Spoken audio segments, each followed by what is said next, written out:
Ashamar kafune kamirtu kabajamdoota hordoftoota keenya Dafan Sportii Simbaangoo fi dhufneet jira.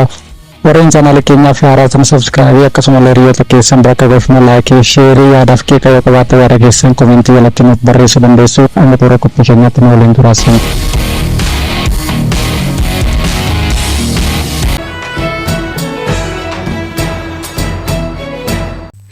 Dursaan taphattoota Arsenal Martin Odegaard taphattoota sarara fuulduraa sadeen irraa ga'umsa caalaa barbaada jechuun Sky Sport ibse.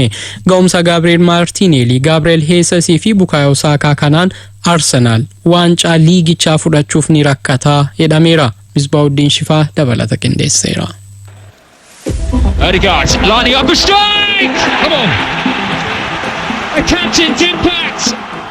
Arsenal Premier League Englandin taphoota sadan darbaniin injifannoo malee jira. Dursaan taphattoota The Gunners Martin Odegaard yaalii goolii 19 keessaa gooliin galees hin jiru. Taphattoonni sarara fuuldura Arsenal ga'umsa goolii galchuu bara darbee qaban irraa gadi bu'uu ni mul'isa. Ogeeyyoonni fi xiinxaltoonni kubbaa miilaa rakkoon Arsenal taphataa goolii oomishuu dhabuudha yoo jedhan, leenjisaan kilabichaa Mikel Arteetaan garuu yaada kana hin fudhatanu. Kanaaf akka ragaatti ga'umsa taphattoota amma jiran kanneeniin injifannoo argachaa turan akka fakkeenyaatti kaasu. Odegaard motora sarara fuulduraa Arsenalin kubbaa goolii ta'uu mijeessuu fi yaalii goolii taasisuun tokkoffaarratti argama. Bruno Fernandes fi Mohamed Salah taphattoota carraa goolii uuman gara qabxiitti jijjiiramuun isaa ol jiru. Kubbaawwan gara gooliitti yaalamanii fi kubbaawwan taphattoota sarara fuulduraaf gahuun Martin Odegaard tokkoffaadha. Kubbaa goolii ta'uu danda'us taphattoota sarara fuulduraaf mijeessee ni kenna. Gara gooliitti garuu jijjiiramaa hin jiru. Bara dorgommii 2022 fi 23 Martinelli goolii 15 galche. Bara dorgommii kanaan goolii 2 qofa galchee jira. Odegaard bara darbee goolii 15 galchuu bara dorgommii kanaan 4 qofa galche. Bukayo Saka bara darbee goolii 14 bara kana goolii 6 qofa galche. Gabriel Jesus bara darbee goolii 11 yoo galchuu bara kana 3 qofa galche. Walumatti taphattoonni sarara fuulduraa afran Arsenal kunneen bara dorgommii darbeen goolii 55 yoo galchan, bara dorgommii taphatamaa jiru kanaan garuu goolii 15 qofa haga amma galchaniiru. Dursaan taphattoota Arsenal Martin Odegaard tapha Everton fi Brentford injifatan irratti kubbaa goolii mijeessuun gumaacha. Tapha Tottenham fi Bournemouth waliin taphatan irrattis gareen isaa goolii galchuun dursa akka fudhatu gumaache. Arsenal taphoota sadan darbaniin West Ham fi Fulham mo'amuun Liverpool waliin qixabe irrattis Martin Odegaard kubbaa 19 gooliif mijeesse keessaa tokko qofatu goolitti jijjiirame. Kunis rakkoo sarara fuuldura Arsenal qabu ni mul'isa. Arsenal tapha West Ham Unitedin goolii 2-0 mo'ame irrattis yeroo 30 gara goolitti yaalii taasisee jira. Yaaliiwwan kanneen keessaa 12 kan Martin Odegaard turan. Garuu gara goolitti kan jijjiirame hin jiru. Dursaan taphattoota Arsenal carraa goolii 41 mijeesse keessaa Gabriel Jesus fi Saka goolii 2 qofa galchani. Arsenal Martinelli, Gabriel Jesus fi Saka caalaa taphataa sarara fuulduraa kubbaa Martin Odegaard mijeessu gara goolitti jijjiiruu akka isa barbaachisu Sky Sport xiinxala isaatiin mul'isuuf yaale. Xiinxalaan Sky Sport Jamie Carragher 20 carraan goolii gara goolitti jijjiiramuu qaba. Mohamed Salah, Erling Haaland fi Harry Kane qabaachuun kanaaf fayyada. Taphattoonni sarara fuuldura Arsenal bara kanaa miti bara dorgommii darbeenis sarkaa kanarra hin geenye. Ga'umsa kanaan ammoo waancaa injifachuun gonkumaa hin danda'amu. Manchester Cityin waancaa akka fudhatuuf ga'een Sergio Aguero fi Haaland qaban olaanaadha jechuun yaada Mikel Arteetaan taphataa sarara fuulduraa nuuf hin barbaachisu jedhuuf deebii kenne. Morkiin Premier League England bara haaraan booda daran ni cima. Dorgommiin Champions League Awurooppaa fi waancaan FA yoo itti dabalamu qormaanni akkasumatti dabalaa jechuun Sky Sport xiinxala isaa guduunfa. Pass there from Odegaard is absolutely...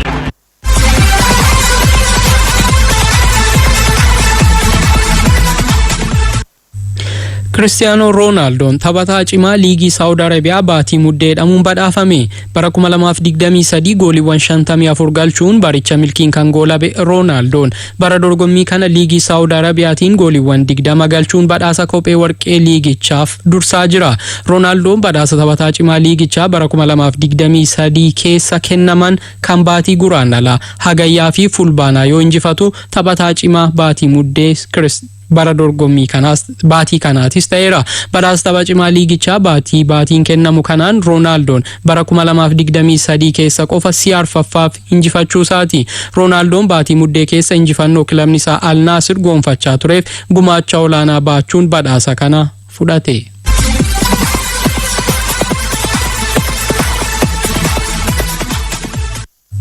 Oduuwwan jijjiirraatiin wal qabataniin Borussia Dortmund ergisaan Jadon Sancho Manchester United irraa fudhachuuf dhiyaateera. Sanchoon gara Germany maluun iddoo shaakallii Borussia Dortmunditti mallatteessa jedhamee eegamaa jira. Kilabiin Ivan Toney bitachuu barbaadu ammoo paawundii miliyoona 100 kaffaluu akka qabu Brentford beeksiseera. Abubakar Abdallaa dabalata qindeesseera.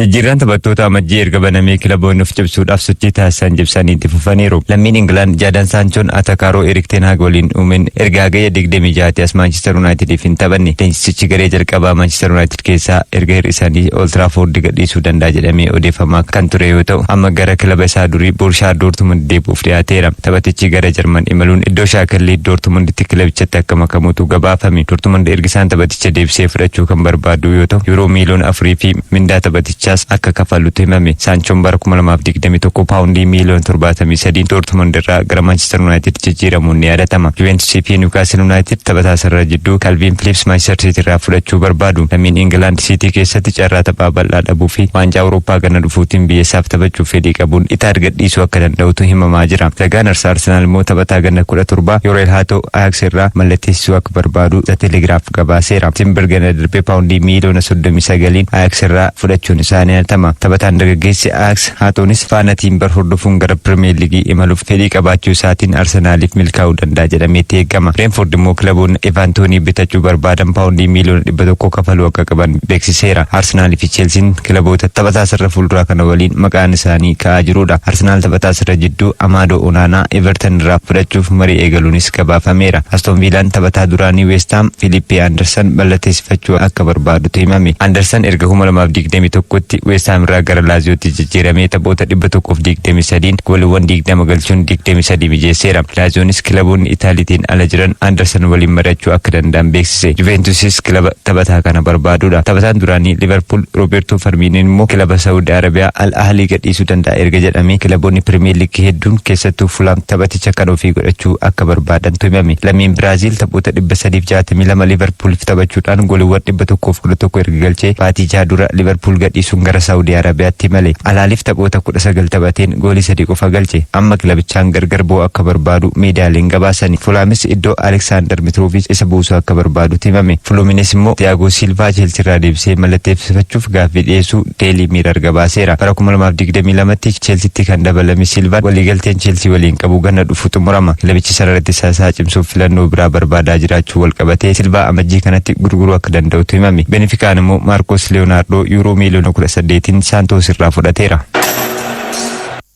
Taphataan waancaa addunyaa Raashiyaan qopheessteen Krooshiyaa waliin xumuraaf ga'e Yuuroo tokkoon kilaba ijoollummaa isaatiif mallatteesse. Garee biyyaalessa Krooshiyaa waliin waancaa addunyaa Raashiyaan 2018 qopheessiteef xumuraaf taphattoota qaqqabsiisan keessaa tokko kan ture Nikola Kalinic umrii isaa 36 kilaba isa guddisee Hajduk Splitiif mallatteesseera. Haga xumura bara dorgommichaa kilabicha tajaajiluuf kan walii galee taphataan duraanii AC Milan, Atletico Madrid, Roomaa fi kilaboota gurguddoo biroo kun miindaa ji'a Yuuroo tokko birrii Itiyoophiyaatiin oolmaa sharafa har'aatiin birrii 61 fi saantima 30 qofa argachaa taphachuuf walii galtee mallatteesse. Taphataan duraan paawundii miliyoona 13 tilmaamamu kun ji'oota 5 dura walii galtee isaa xumuree kilaba ijoollummaa isaa Hajduk Split waliin gargar bahee turetti deebi'ee mallatteesseera. Kilabichi liigii Kroosiyaan dursaa kan jiru yoo ta'u sadarkaa lammaffaarra kan jiru Reekaa qabxii 6 caala. Daarektarri kilaba Hajduk Split Midagwas Nikola Kalinic miindaa Yuuroo tokkoon kan nuuf mallatteesse waggoota 19 booda garee keenya shaampiyoonummaatti deebisuufi jedhaniiru. Kilabichi Kalinic gama isaatiin yaada kenneen waliigaltee baay'ee salphaa jiru kubbaa miilaa koo keessatti raawwadheedha, hojiin xumuramne garee kanaas qaba jedheera. La Liga Spainin Barcelonaan goolii daqiiqaa xumuraa irratti galcheen qabxii 3 milkeeffate. La Liga Spain torbee 19ffaan edda taphoota 3 yoo keessummeessu Barcelona, Athletic Bilbao fi Osasunaan morkattoota isaanii injifataniiru. Torbee 19ffaa liigichaa kanaan dirreen ala Las Palmas waliin kan taphate Barcelonaan durfamaa ture boodaarraa ka'uun injifate. Taphichaan Las Palmas goolii daqiiqaa 12ffaa irratti Munir El Haddadi galcheen dursaa boqonnaaf baheera. Barcelonaan boqonnaa deebii daqiiqaa 55ffaa irratti goolii Ferran Torres galcheen wal qixxaate. Goolii Torres galcheen booda goolii biroo dabaluuf kan rakkate Barcelonaan yeroo taphaa idilee daqiiqaa 90 erga xumurameen booda daqiiqaa dabalataa kenname keessatti goolii Ilkay Gundogan rukuttaa peenaalitiin galcheen taphicha goolii 2-1 injifate. Barcelonaan taphicha mo'achuu isaatiin qabxii 41 sadarkaa sadaffaatti ol siqu.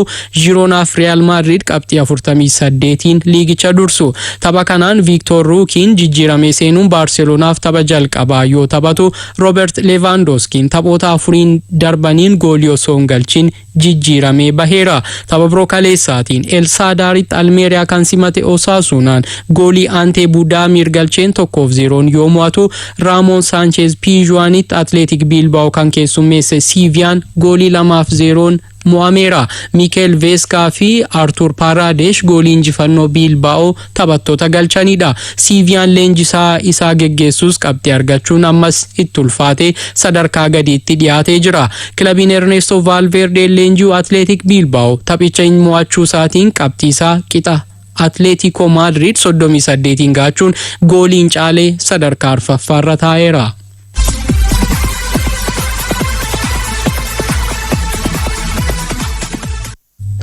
Tapha waancaa FA England marsaa sadaffaan halkanidha. Everton Crystal Palace waliin qixa bahe. Har'a Tottenham Hotspurs Burnley keessummeessa. Waancaa Koppaa Itaaliyaatiin ammoo Juventus goolii darzana walakkaa Salernitaanaa irratti galchuun injifateera. Dassaalin Sirnaa. Calvert Lewin kaardii diimaan dhabuun taphattoota 10 kan xumuran Liigsaan Everton Sean Dyche itti fayyadamni VAR obsa kookore jedhan. Waancaa FA England marsaa sadaffaan Selhurst Parkittiin Crystal Palace waliin kan taphate Everton jalaa daqiiqaa 79ffaa irrattiin Calvert Lewin kallattiin kaardii diimaan bahuun taphichi goolii malee qixa xumurame. Kaardiin kun gargaarsa viidiyoon deeggaramuun murtaa'e.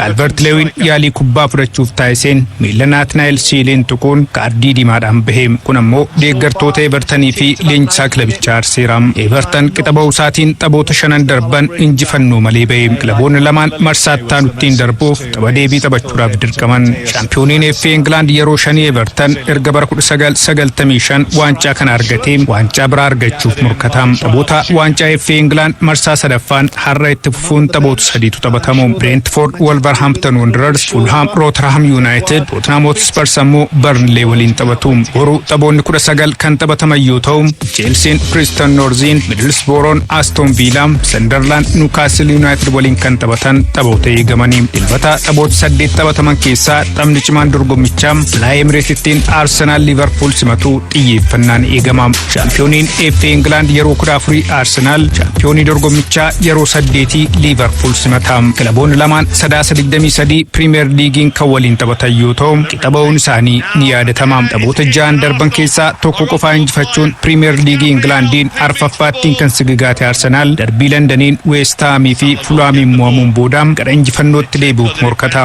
Morkataan isaanii Liverpool torbee darbe Newcastle United injifachuun liigicha dursaa jira. FA Englandiin yeroo 14 shaampiyoonii ta'uun rikeerdiin kan dursu Arsenal bara 2014 booda Liverpool waliin dorgommii kanaan morkata. Tapha dilbataa kanaaf kilaboonni lamaanuu taphattoota murteessoo dhabuun morkatu. Premier League Englandiin barana goolii 14 kan galchee Mohamed Salah waancaa Afrikaaf garee biyyaalessaa Ijiptitti makamuusaan hin taphatu. Arsenal Mohamed Elneny sababa waancaa Afrikaa yoo dhabu, lammii Ukraine Alexander Zinchenko miidhamaan taphachuun isaa shakkisiisaadha. Dilbatuma shaampiyooniin dorgommichaa Manchester Cityin Huddersfield Town simata. Wiixata Wigan Athletic Manchester United waliin taphachuun marsaan kun goolabama.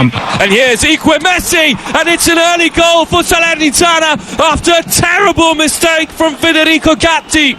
Waancaa Koppaa Itaaliyaa marsaa kilaboota 16 Juventus goolii walakkaa darzanaa galchuun 6-1 Salernitaanaa injifate. Salernitaanaan daqiiqaa tokkoffaa irratti Iker Messiin goolii galcheen dursa qabatee ture. Juventusiif Fabio Meritiin daqiiqaa 12ffaattiin, Andrea Cambiasoon 34ffaattiin, Daniel Ruganiin daqiiqaa 54ffaa, Dylan Brown daqiiqaa 75ffaa, Kenan Yildiz daqiiqaa 88ffaa fi inni Georgiuha Timothy Wihan daqiiqaa 90 xumuramee daqiiqaa dabalataa tokkoffaatti goolii galchaniin injifate. Musa xumuraan Juventus Napoli dorgommiin ala kan taasise Frosinone waliin taphata. Fiorentinaan Bologna, Lazio Roma, AC Milan ammoo Atalanta waliin ramadamanii jiru. Where He goes from distance and oh my goodness!